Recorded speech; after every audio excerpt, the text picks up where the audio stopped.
Yo, what is up guys? Delboy here, aka Blue Collar Sports TV. Hopefully you guys are doing well. If you're new here, smash that like, hit subscribe, all of that good stuff. Quick preview and I guess a prediction for Hamza Sheeraz versus Edgar Berlanga. Goes down this weekend in New York, part of a Riyadh season card of course. And this fight headlines the bill, a bill in which is pretty good I would say, top to bottom. But this is the main event. And a fight in which is, from what I see online, dividing opinion in regards to who people think will win this fight. And I kind of feel the same in it to a degree. Hamza Shiraz, I've seen him from his very early fights, coming up under Frank Warren and Queensberry Promotions. Early on, of course, he was fed the usual kind of fodder that prospects in the UK get fed. Undersized guys who weren't durable, etc. And early on, for the most part, aside from a couple of fights, Hamza Shiraz dealt with those guys pretty emphatically, usually by knockout. Had a couple of hiccups along the way, like the Bradley Skeet fight, for example. There was also a fight with like an Argentinian journeyman, I believe.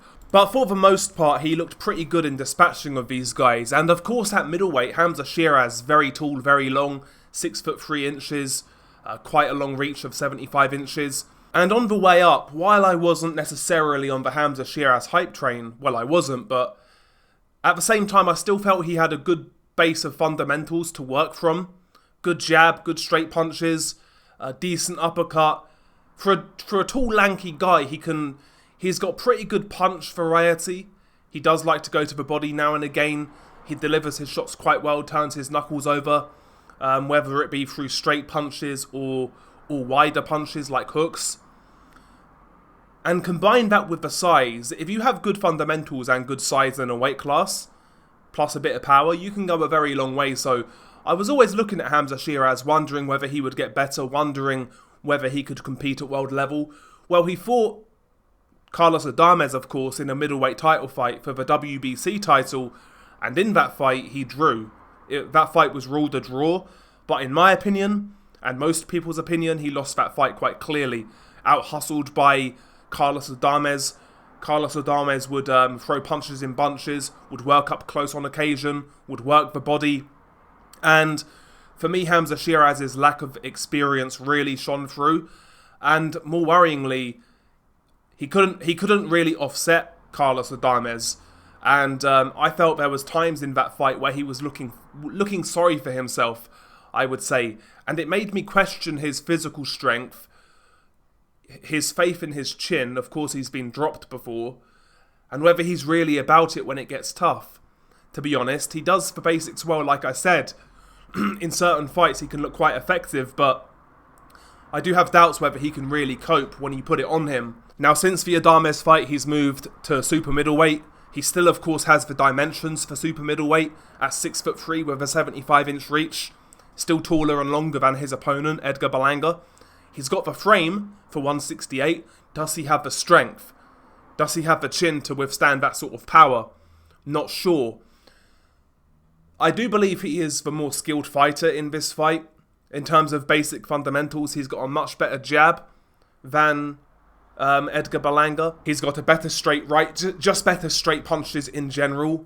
I think he's got better defense, although his defense is very kind of one-dimensional. Shiraz in that Adames fight proved that he couldn't mix defense and offense simultaneously.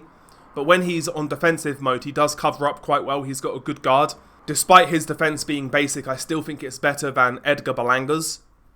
He's more accurate than Berlanga. I think he turns his shots over better than Berlanga for the most part. And overall, in terms of basic fundamentals, even like footwork, etc., I do think he's better than Berlanga. However, like I said, I've got a lot of reservations about Shiraz in regards to his chin, his mentality, his toughness, his physicality. I do have a lot of reservations. Berlanga, on the other hand, I think is distinctly average in a lot of ways. You know, follows guys around in straight lines, tends to throw the same sort of combination, jab, right hand, left hook, lead, left hook. He's very basic in his approach. He comes in straight lines. I do think he's there to be hit on the way in, which could be a factor in this fight, considering Shiraz does have pretty good timing. But despite all that, despite the technical flaws in Edgar Berlanga, I do think he's a strong guy.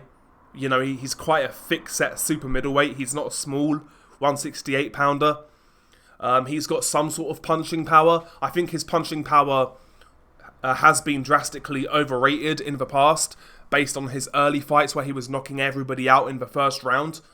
You know, and we saw when he stepped up against the likes of Steve Rolls, Marcelo Coceres, even prior to the Canelo fight, when he stepped up against fringe-level guys, we could see that power wasn't quite as effective. Having said that, I still do think he's heavy-handed. Maybe heavy-handed enough to get to that chin of Hamza Sheeraz. Maybe heavy-handed enough to spook Hamza Sheeraz into not throwing back as much as he should, you know, resorting to covering up and maybe being outworked. This fight is the boxer-puncher versus the brawler in Edgar Berlanga. And for me, this fight really comes down to Shiraz's ability to jump to 168, to handle the 168 strength and power, and to mentally keep it together if Berlanga has a bit of success and he's pushing him back and working. You know, if he can maintain composure, the openings will be there for counters. And I think Shiraz has the ability, the speed, the basic fundamentals to take advantage of those openings, particularly with his straight right hand, maybe even the counter left hook as well, but especially the straight right hand. And I do think he's got the power to hurt Edgar Berlanga. You know, Berlanga went down against Canelo. I don't care what anybody says, Canelo's not a massive puncher at 168. And he also went down against Marcelo Coceres, I believe, who's not a puncher. He really isn't a puncher. And yeah, fair enough, like, especially the Coceres knockdown, it was more of a flash knockdown. It was more because Berlanga was careless, but he does get careless. He does come in, like I said, in straight lines. He will throw himself off balance when he gets overexcited. The openings are there for a sharp-handed fighter. And I do believe Shiraz has the ability to take advantage of those openings. And I think he should actually win this fight based on ability and based on fundamentals, but for whatever reason, I don't really have full confidence in him doing so. Berlanga, I think his game plan in this fight is simple. The only adjustment I think he needs to make is have more defense. You know, try to barrel in behind the guard, take your head offline at times, try to negate that jab of Hamza Shiraz. That's one thing about Hamza. When it comes to setting up that straight right, he can't do it without a jab, in my opinion. He needs to line you up with that jab first. So negating that jab of Shiraz could be very pivotal in Berlanga then avoiding that straight right hand, which does generate power. It is a good shot from Shiraz. But Berlanga needs to try and take that jab away, or at least reduce its effectiveness. And in doing so, he needs to, you know, try to use a bit of head movement, try to take his head off centre line. When people say head movement, I think sometimes they get the impression that it has to look like Mike Tyson. Doesn't have to look like that at all. You know, just subtle head movements, you know, kind of like a pendulum type of motion. Also, you know, keep those hands up, keep nice and compact, and try to walk down Hamza Shiraz by pummeling him with that jab. You know, really step in with that jab. And, you know, Shiraz really struggled with the step-in jab of Carlos Adames. He really did, especially when Adames would throw it from that low stance and kind of come in and then work from there, work in the body, etc. But yeah, I mean, we know Berlanga has to be the aggressor. I think he needs to just add a bit more head movement, keep that guard nice and tight, jab your way in. And the thing about Hamza Shiraz is he's very easy to move around the ring. He's got decent basic fundamental footwork when a guy's not pressuring him, but when a guy puts something on him, he's got the habit of being walked onto the ropes and walked into stationary moments where he can't really move, like so against the ropes in the corner, etc. And in those moments, that's when Shiraz really does just cover up. He'll try and throw the odd counter off the rope, but primarily when Shiraz is against the ropes, he just covers up. He doesn't throw that much back. In those moments, of course, Berlanga needs to work, particularly around the sides of the arms to the body. Try to take something out of Shiraz. He's long, he's lean. He's going to try and use those legs. So try and take something out of Shiraz by going to that body. Berlanga needs to be mean, horrible, nasty in there. But he needs to do it with a little bit more thought, I would say. do what he does, which is come forwards, but just apply a bit more method behind it, you know, and try to drag Sheeraz into a fight, and then try to capitalize by landing on that chin and testing it, you know. I think Berlanga's best chance in this fight is by stoppage, I would say. I could see a scenario where maybe he drops Shiraz a couple of times and outworks him, but I don't think that's impossible. But I think overall, I think his more likely chance comes by way of knockout. But I could see this fight going to knockout either way because, you know, historically, Berlanga has left a lot of openings in his fight. He's there to be hit. He walks into punches. He does switch off at times. So I could see either guy winning by knockout. I think it's realistic. I think maybe a knockout in this fight might be the most realistic proposition. So yeah, it's a weird one because it's a fight between two fighters in which Berlanga I never rated, but I understand physically he does have some attributes like strength and a bit of power.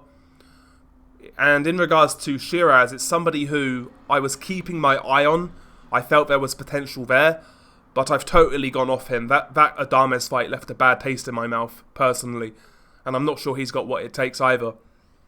So I think it's a close fight on paper. Like, I could see it going either way, but I will say, not really based on any confidence, I'm going to go with Shiraz, just based on his better fundamentals.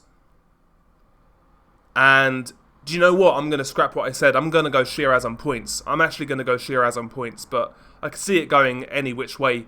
But it's a good fight. I think it'll be a good fight. I do think it'll be a good fight. Anyway, share your thoughts below. Beanie Guy Del Boy. Peace.